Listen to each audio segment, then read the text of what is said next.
Hello everyone, खमागणी and welcome to the world of stories. आ गया हूं फिर से मैं आप लोगों के सामने भैरवी का एपिसोड 3 लेकर। जब भैरवी का ये सीरीज मैंने शुरू किया तो आप लोगों को शुरू में शायद अच्छा नहीं लगा, लेकिन एपिसोड 2 के बाद आप लोगों को इंटरेस्ट आना शुरू हो गया है और हम ये कोशिश कर रहे हैं कि हम लगातार इसके एपिसोड लाएं। इसलिए हमने डिसाइड किया है कि फ्राइडे तक हर दिन भैरवी का एक एपिसोड आएगा।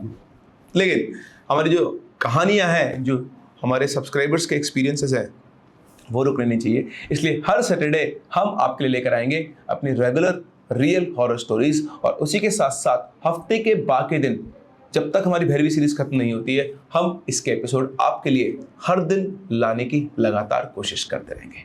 चलिए बढ़ते हैं आज के एपिसोड में आगे। कोई स्त्री भैरवी कब बनती है और क्यों? क्या वो हमेशा से ही भैरवी होती है? ऐसे कई सवालों के जवाब राघव के दिमाग में घूम रहे थे। तो बिल्कुल इस पूरी सीरीज के अंदर भैरवी नाम जो है वो उस शरीर के लिए है जिसके अंदर उस शक्ति को उतारने की कोशिश की जाती है अलग अलग साधकों और तांत्रिकों द्वारा। उनमें से कुछ तांत्रिक वाकई में अच्छे होते हैं और एक उच्च स्तर पर पहुंचने के लिए वो ये काम करते हैं, लेकिन आज के ज़माने में अगर आप देखेंगे तो ऐसे कई लोग हैं जो इस ज्ञान का गलत फायदा उठाते हैं और अपनी बुरी नीयत को पूरा करने के लिए, अपनी वासनाओं को पूरा करने के लिए इस चीज को काम में लेते हैं। लेकिन फिर भी इस सीरीज में आगे बढ़ने से पहले मैं सभी से कहना चाहूंगा कि ऑब्वियसली मैंने भी बहुत ढूंढा, पढ़ा, रिसर्च किया, उसके बाद ही मैं सीरीज को बना रहा हूं। बट फिर भी अगर मुझसे कोई गलती होती है तो मुझे पहले से क्षमा करें। मेरा हमारे सनातन धर्म के किसी भी प्रोसेस को या किसी भी तंत्र की जो विद्या है उसको ना तो डिफेम करने का मेरा कोई इंटेंशन है। गलती से अगर मैं कुछ ऐसा बोल जाऊं तो कृपया मुझे माफ करें। तो जैसे मैंने आपको बताया कि कई ऐसे लोग हैं जो तामसिक साधनाओं का उपयोग गलत नियत से करते हैं और उसके चक्कर में वो तंत्र को बदनाम करते हैं। और ऐसे ही एक अघोरी तांत्रिक की कहानी आज शुक्ला जी सुनाने वाले हैं राघव को। ये कहानी किसी डर की कहानी नहीं है, ये किसी शक्ति की कहानी नहीं है, ये एक लड़की की कहानी है। एक बिल्कुल आम लड़की जिसका नाम था नंदिनी, जिसके सपने थे, जिसके अरमान थे, जिसने सोचा था जिंदगी होगी, लेकिन वो गलत थी। पिछले एपिसोड में आप लोगों ने सुना कि किस तरह से बाबा रामानंद ने शुक्ला जी को एक लाल पुड़िया दी, और वो सिर्फ एक लाल पुड़िया नहीं थी, वो उन बाबा जी के पास एक शक्ति थी जो उन्होंने शुक्ला जी के अंदर जाने क्या देखा। त्रिकालदर्शी लोग होते हैं, दूरदर्शी थे, बहुत कुछ उन्होंने देखा होगा उनके अंदर, और इसीलिए उन्होंने अपनी वो शक्ति शुक्ला जी को दी। जैसे दूर भागने के लिए शुक्ला जी ने प्रयत्न किए, लेकिन उन्हें समझ में आ गया कि शक्ति से उन्हें दूर नहीं जाना है, बल्कि इसे संभाल के रखना है। और यहीं से शुरुआत हुई एक आईएएस के एक साधक बनने की। और अब इस साधक को एक कार्य सौंपा गया था, राघव को सही रास्ते पर चलाना। राघव उनके पास पहुंच चुका था और आज राघव की दीक्षा का दिन था। सुबह के 4 बजे थे। राघव नीचे आया। शुक्ला जी आंगन में बैठे हुए थे, बिल्कुल स्थिर, जागे हुए। ऐसा लग रहा था जैसे वो सोए ही नहीं। सामने एक दिया जल रहा था, एक आसन लगा था। राघव के आते उन्होंने कहा, बैठो। राघव बैठा। शुक्ला जी ने पहले कुछ नहीं कहा, सिर्फ दिया देखा काफी देर तक। फिर बोले, राघव, आज मैं तुम्हें तंत्र के मार्ग पर चलना सिखाऊंगा। आज का ये दिन तुम्हारे जीवन को पूरी तरह से बदल देगा और तुम्हें वो दृष्टि मिलेगी जो नॉर्मल लोगों के पास नहीं होती है। आज तुम्हारी दीक्षा होगी। राघव ने सिर्फ हाँ में सिर हिलाया और फिर शुक्ला जी ने उसकी तांत्रिक दीक्षा की प्रक्रिया पूरी की और उसे कुछ बेसिक चीजें सिखाई। सुबह नाश्ता करने के बाद राघव शुक्ला जी के पास आके बैठ गया और उनसे बातें करने लगा। और बातें करते करते उसने शुक्ला जी से उस टॉपिक के बारे में पूछा जिसके पीछे वो भाग रहा था, भैरवी। उसने पूछा कि गुरुजी, जैसे मेरी दीक्षा हुई, क्या भैरवी की भी कोई दीक्षा होती है? आखिर कैसे बनती है एक भैरवी? राघव की बात सुनकर शुक्ला जी मुस्कुराए और बोले, हर तांत्रिक को एक स्तर पर पहुंचने के बाद एक ऐसी स्त्री या लड़की की जरूरत होती है जिसे वो अपनी भैरवी बना के मानवेतर शक्तियां प्राप्त कर सकता है। लेकिन उसके लिए मन में शुद्धि और भगवान की कृपा दोनों होना जरूरी होता है, वरना ऐसा हाल भी होता है जैसा त्रिलोकदास का हुआ। त्रिलोकदास? राघव ने पूछा। हाँ, त्रिलोकदास। शुक्ला जी बोले, आज जो मैं सुनाऊंगा वो एक सच्ची कहानी है, एक आम लड़की की, बिल्कुल तुम्हारी तरह। लेकिन फिर एक तांत्रिक की नजर पड़ी उस पर, और क्या हुआ उसके साथ वो सुनोगे तो शायद कुछ चीजें तुम्हें भी समझ आने लगेगी। राघव शुक्ला जी की आंखों में देखता है और बोलता है, सुनाइए गुरुजी। और शुक्ला जी ने शुरू की नंदिनी की कहानी। ये मथुरा के पास एक छोटे से कस्बे की बात है। वहां एक आदमी रहता था जिसका नाम था सुमेर सिंह। सीधा साधा एक स्कूल में टीचर था। उसकी 14 साल की एक बेटी थी जिसे वो बहुत प्यार करता था। नाम था नंदिनी। सुमेर सिंह ने उसका दाखिला उसी स्कूल में करवाया था जहां वो खुद पढ़ाता था। उसके अलावा नंदिनी का घर में एक छोटा भाई भी था, मोनू, करीबन 3.5 या 4 साल का। बड़ी मिन्नतों से पैदा हुआ था वो, क्योंकि तुम्हें पता ही है कि पहले के जमाने में लड़का होना घर में बहुत जरूरी होता था। तो बहुत प्रयासों के बाद मोनू पैदा हुआ था। लेकिन फिर एक दिन मोनू की तबीयत खराब हुई। उसे दवा दिलाई गई, डॉक्टर के पास ले गए, लेकिन मोनू दिन ब दिन कमजोर होता गया और धीरे धीरे उसकी जो बीमारी थी वो पीलिया में बदल गई और मोनू बिल्कुल मरणासन स्थिति में पहुंच गया। घर में सभी लोग बहुत परेशान थे। लेकिन उसी समय कस्बे के शमशान में एक अघोरी ने डेरा जमाया। नाम था बाबा त्रिलोकदास। उलझी हुई लंबी जटाएं, फैली हुई स्याह दाढ़ी, जिस्म पर सिर्फ एक धोती और हाथ में एक त्रिशूल। कस्बे भर में खबर फैल गई कि शमशान वाला तांत्रिक सिद्ध है, जिस पर हाथ रख दे उसकी सारी मुसीबतें खत्म। प्रेमलता यानी नंदिनी की मां मोनू को लेकर उन बाबा के पास गई और भगवान जाने कि वो बाबा का आशीर्वाद था या कोई क्रिया, मोनू कुछ ही दिनों में बिल्कुल ठीक हो गया। अब आप समझो, जब एक छोटा बच्चा जो बिल्कुल मरणासन स्थिति में पहुंच चुका था, जिस पर कोई दवाई असर नहीं कर रही थी, एक बाबा के पास ले जाने पर कुछ ही दिनों में अगर वो ठीक हो गया तो उसकी मां का उस पर कितना अटूट विश्वास हो जाएगा। और बिल्कुल ऐसा ही हुआ। उसी दिन से प्रेमलता की अंधश्रद्धा शुरू हो गई। वो बाबा त्रिलोकदास को अपना भगवान मानने लगी और बाबा ये बात अच्छे से पहचान चुका था। पहली बार जब वो प्रेमलता के घर आया, नंदिनी वहीं थी, साफ आंखें, निर्मल चेहरा। बाबा ने एक बार देखा उसे, सिर्फ एक बार, और प्रेमलता से हंसकर बोला, प्रेमलता, तेरी बेटी बहुत भाग्यशाली है। आगे चलकर मैं इसे अपनी भैरवी बनाऊंगा। आज से ये मेरी है। बाबा की ये बात सुनकर प्रेमलता खुश हो गई और हाथ जोड़कर बोली, सब कुछ आपका ही है महाराज। अब ये बात सुनकर आप लोग सोचोगे कि कोई मां ऐसा कैसे कर सकती है, लेकिन ये वो दुनिया है जहां अंधविश्वास मां को भी अंधा कर देता है। जब सुमेर सिंह को पता चला तो वो आग बगुला हो गए। उन्होंने प्रेमलता को डांटा और बोले, बेवकूफ, जानती है क्या होती है भैरवी, कैसे बनाई जाती है भैरवी, क्या किया जाता है उस लड़की के साथ। प्रेमलता सुमेर सिंह की बात सुनकर चुप रही। उन्होंने कहा, मैं तुझे नहीं रोकूंगा, तू भैरवी बन, डाकनी बन, शाकनी बन, मुझे कुछ नहीं कहना, लेकिन मेरी बेटी के बारे में कभी ऐसा सोचना भी मत। वो दिन गुजरा। सुमेर सिंह ने सोचा बात खत्म, उसकी पत्नी बात को समझ गई होगी, लेकिन उसे क्या पता था कि उसकी पत्नी अब उसकी नहीं रही। वो चोरी छुपे बाबा के पास जाती रही। घर में तांत्रिक क्रियाएं चलती रही। नंदिनी देखती रही, समझती रही, लेकिन चुप रही। अघोरी पूरे कस्बे में सिर्फ और सिर्फ प्रेमलता के घर जाता था। प्रेमलता उसकी खूब सेवा करती थी। तरह तरह के चमत्कार दिखाकर वो अघोरी सबकी नजर में सिद्ध पुरुष बन बैठा था। त्रिलोकदास भी प्रेमलता के घर तब आता था जब घर में सुमेर सिंह नहीं होते थे। और त्रिलोकदास और प्रेमलता के बीच में क्या चल रहा था, शायद ये किसी से छुपा भी नहीं था। एक दिन की बात है, अघोरी प्रेमलता के घर में बैठा मोहल्ले की औरतों से उल्टी सीधी बातें कर रहा था। तभी अचानक किसी काम से सुमेर सिंह घर आ गए। त्रिलोकदास को अपने घर में बैठा और गाली गलौज करता हुआ देखकर सुमेर सिंह का खून खौल गया और वो सीधा त्रिलोकदास पर गरज उठा। ए पाखंडी, निकल यहां से और दोबारा मेरे घर की तरफ मुड़ के मत देखना। यहां मेरे घर में बैठकर गाली गलौज करता रहता है और तुझे शर्म नहीं आती? अपनी पत्नी की तरफ देखते हुए बोला। घर में बच्चे बड़े हो रहे हैं और तू इस बहरूपिये को घर में बुला के उल्टी सीधी बातें करवा रही है। अगर तुझे भी इसके साथ रहना तो निकल यहां से।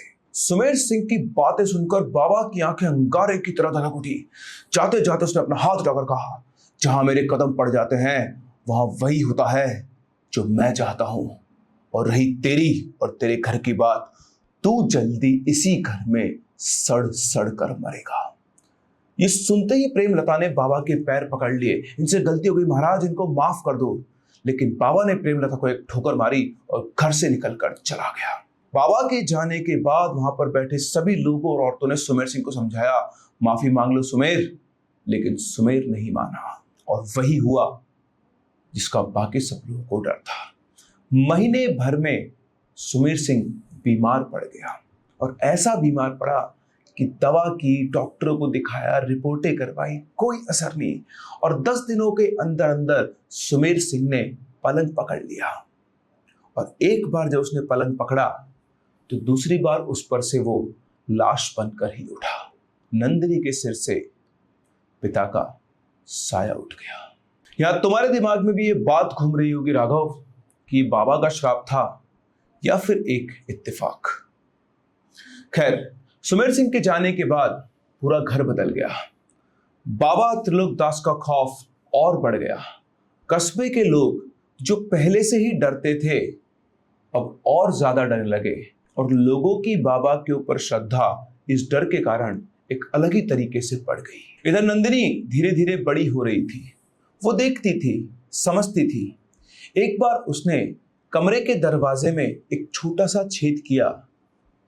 उस कमरे में जहां प्रेमलता और बाबा बंद होकर तांत्रिक क्रिया करते थे। और जो उसने देखा वो मुझे शायद आपको बताने की जरूरत नहीं है। सिर्फ इतना कहूंगा कि वो जो भी था वो तांत्रिक नहीं था। और उस दिन के बाद नंदिनी को अपनी मां से नफरत हो गई। समय गुजरता गया और नंदिनी करीब 17 साल की हुई। एक दिन प्रेमलता ने आकर उससे कहा, नंदिनी, जिस दिन के लिए मैंने अपनी जवानी होम की वो दिन आ गया है। तुझे बाबा की भैरवी बनना है। अपनी मां की बात सुनकर नंदिनी ने उसकी आंखों में देखा और साफ मना किया, मैं किसी की भैरवी नहीं बनूंगी। तुम उस धूत के जाल में फंसी हो, मैं नहीं फंसना चाहती मां। उसकी बात सुनकर प्रेमलता को गुस्सा आया और नंदिनी को धमकाते हुए बोली, तेरे बाप की मौत याद है?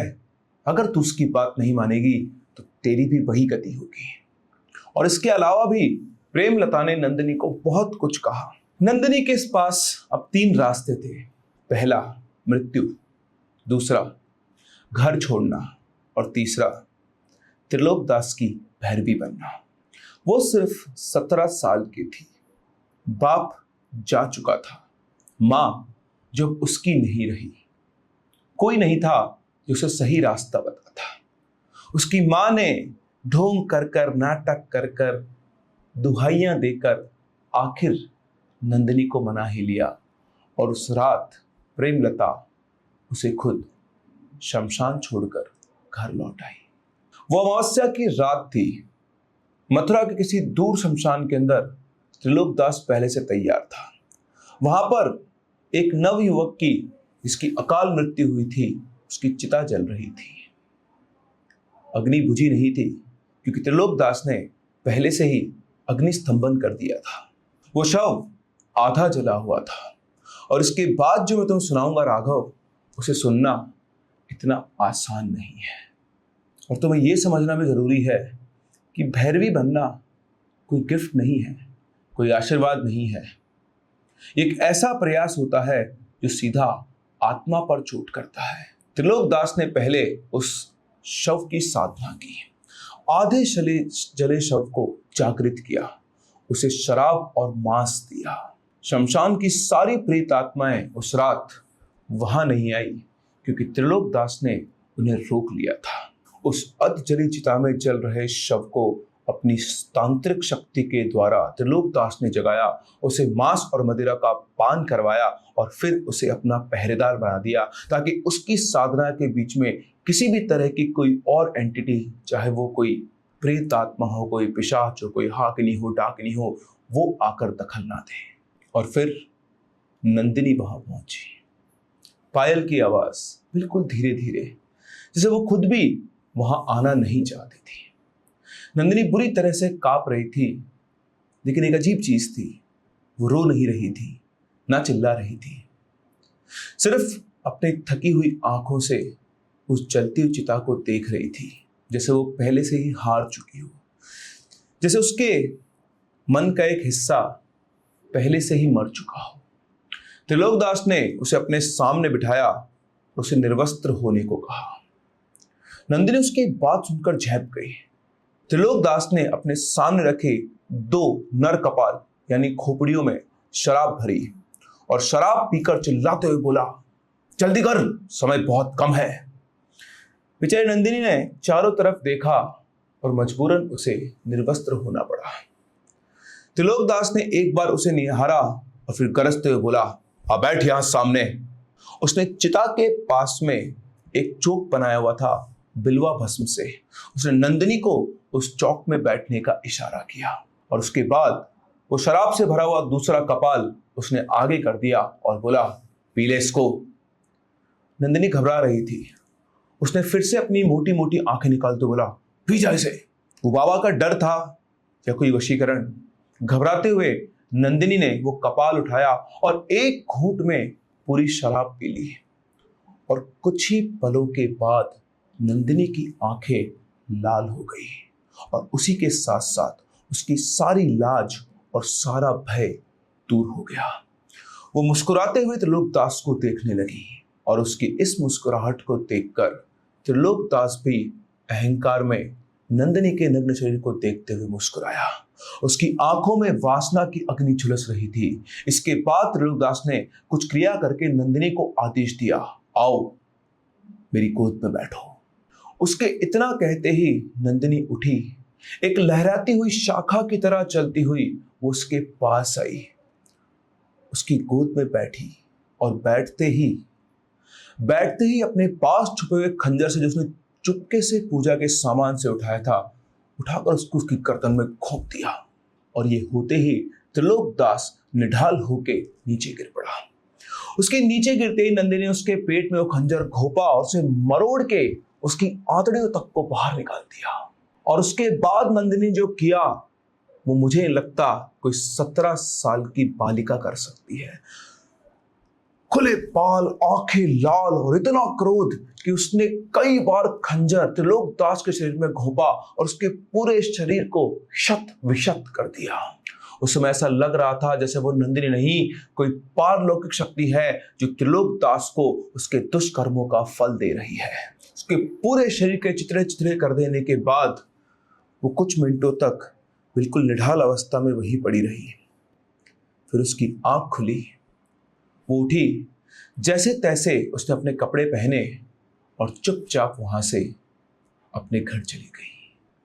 रात के तीसरे पहर में नंदिनी घर लौट आई। प्रेमलता ने दरवाजा खोला। नंदिनी अंदर आई, दरवाजा बंद किया। प्रेमलता ने देखा उसके कपड़े अस्त व्यस्त थे, सांसें तेज चल रही थी और कपड़ों पर खून के दाग थे। प्रेमलता ने पूछा, ये खून? नंदिनी ने सीधा प्रेमलता की आंखों में देखा और बोली, ये खून मेरा नहीं है मां, मैं वैसे ही लौट आई हूं जैसी गई थी। और इतना कहकर वो चुपचाप अपने कमरे में चली गई। नंदिनी के बात सुनकर प्रेमलता की आंखों में आंसू और होठों पर एक मुस्कान थी, एक मुस्कान जो एक असंभव जीत को दिखा रही थी। शुक्ला जी की बात सुनकर राघव बोलता है, जीत? कैसी जीत?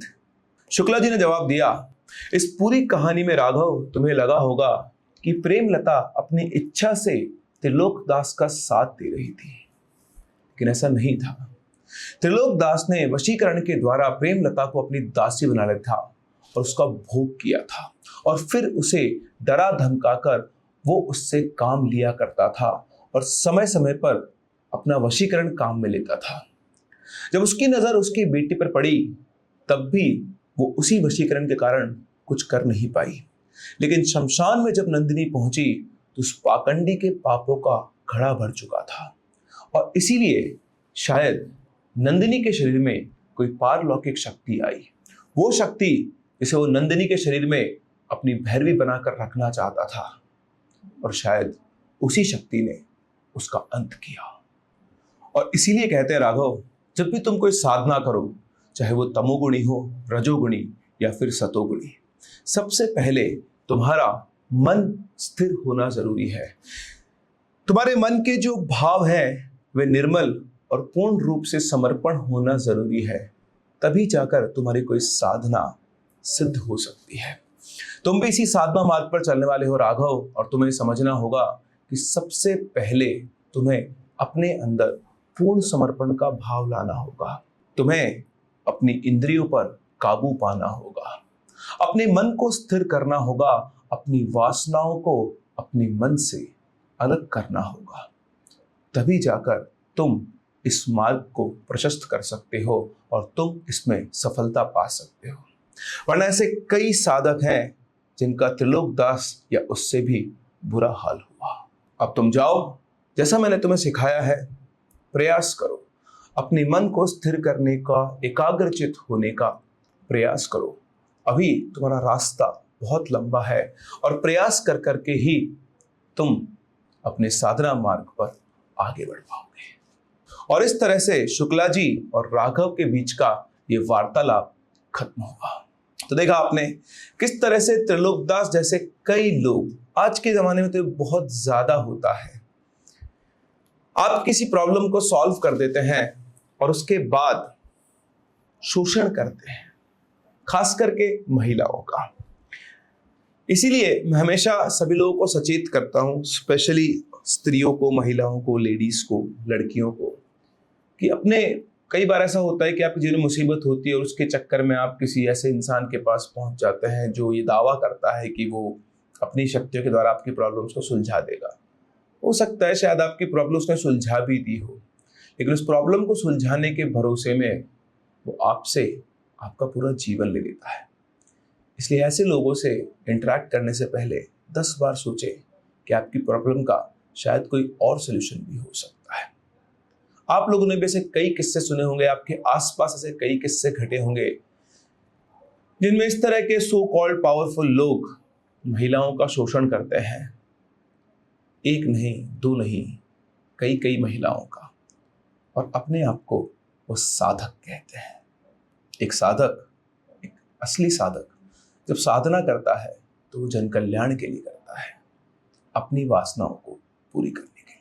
आई होप आप लोगों को भैरवी का ये एपिसोड पसंद आया होगा। हम लोग मिलते हैं अपने अगले एपिसोड में, तब तक के लिए कीप लविंग, कीप लिसनिंग।